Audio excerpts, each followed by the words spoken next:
أسأل الله تبارك وتعالى أن يرزقنا وإياهم الإخلاص والتآلف والتآخي والتحاب، وهذه وصيتي في عشرات النصائح. ومع ذلك أنا أوصم بأني غالي ومتشدد وأني فرقت الأمة. والله والله والله إنهم ليفرقون الشباب السلفي بأصولهم ومناهجهم الفاسدة، ثم يتباكرون على الدعوة السلفية ويقولون فلان. وهذه المكائد قد وصل بها السلف، وصل بها أحمد بن حنبل، وصل بها قبله عثمان، وصل علي بن أبي طالب، وصل ابن تيمية، وصل بن عبد الوهاب. كل داعي يرفع راية السنة يحارب بشتى الأشكال الحرب وبشتى ألوان الحرب. حارب لا يصير في هذا الوقت، لا يصير في هذا الوقت. يعني كثرت وسائل الإعلام الفاجر والطرق الفاجرة، بارك الله فيكم، كثرت وكثرت، وتعلموا من أعداء الإسلام ومن مكايدهم، تعلموا شيء كثير، بارك الله فيكم.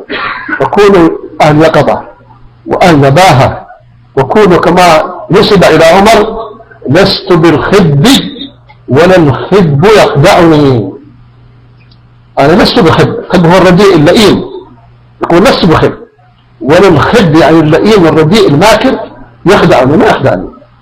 أكون أذكياء نبلاء وأعرفوا الحق وأحرصوا عليه وعضوا عليه بالنواجذ، وإذا أخطأ أي شخص كائنا من كان، بارك الله فيك، ابن باز، ابن تيمية، غيرهم من الإعلام من الشيوخ الموجودين، الذي يخطئ احترمه إذا كان سلفيا، ولا نقبل خطأه ولا نرفع به رأسا كائنا من كان.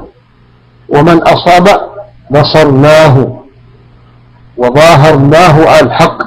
الله يقول: تعاونوا على البر والتقوى ولا تعاونوا على الإثم والعدوان.